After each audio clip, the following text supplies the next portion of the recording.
Ejup Maqedon, si ministër në detyrë i mbrojtjes, ka folur në lidhje me armatosjen e FSK-s. Në TV1, Maqedonsi ka shpjeguar se pse disa armatime bëhen publike. Tutja i ka treguar se ka edhe armatime që nuk janë bërë publike.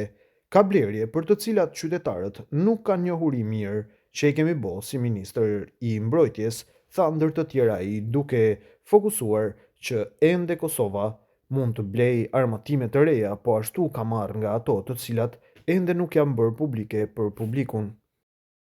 Një tentativë për vjedhje me thyerje gjatë natës në Rovato të Italisë përfundoi me arrestimin e një 32 vjeçari shqiptar të dyshuar për krimin fal ndërhyrjes së karabinierëve.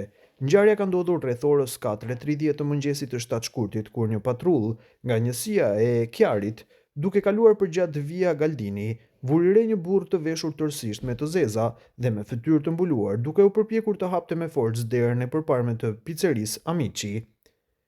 Me të parë oficerët, burri u përpoq të ikte në këmbë, por karabinierët e kapën shpejt dhe arrestuan pas një ndjekje të shkurtër.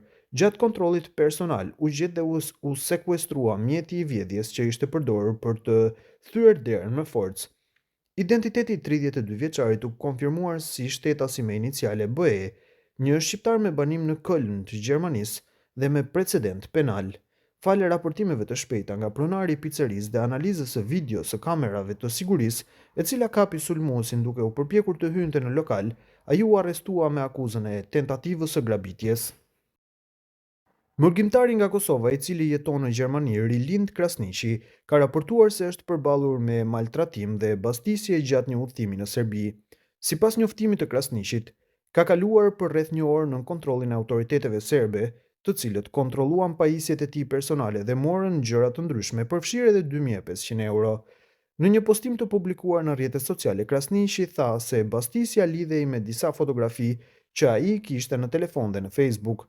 Fotografit përfshinin imazhe të babait të tij që ishte pjesëtar i ushtrisë çlirimtare të Kosovës, si dhe figura të njohura të luftës për liri në Kosovë, përfshira Demja Sharin, Vesela Rucin dhe Muj Krasniqin. Ata më bastisën rreth një orë, më kontrolluan shumë dhe më morën gjëra personale, si dhe para me vlerë 2500 euro, shkroi Krasniqi. Arrestimet dhe keqtrajtimet në kufi të qytetarëve të Kosovës, Serbia sfidon normat ndërkombëtare. Ai apelon që qytetarët të jenë të kujdesshëm dhe të shmangin udhëtimet nëpër Serbi. Sipas Krasniqit, përvoja e tij tregon se qytetarët kosovar, veçanërisht ata që kanë lidhje me ushtrinë çlirimtare të Kosovës ose figura të njohura të luftës, mund të përballen me diskriminim ose kontrolle të ashpra nga territori serb. Ky nuk është rasti i izoluar. Qytetarët e Kosovës janë përballur edhe më herët me situata të ngjashme nga autoritetet kufitare serbe.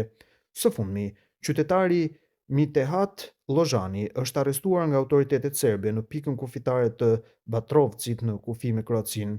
Kujtojmë se Ministria e Punëve të Jashtme ka thënë se Serbia po cënon normat dhe standardet ndërkombëtare për të drejtat e njerëzit, për çka ka kërkuar nga Bashkësia Ndërkombëtare që të ushtrojë presion ndaj saj.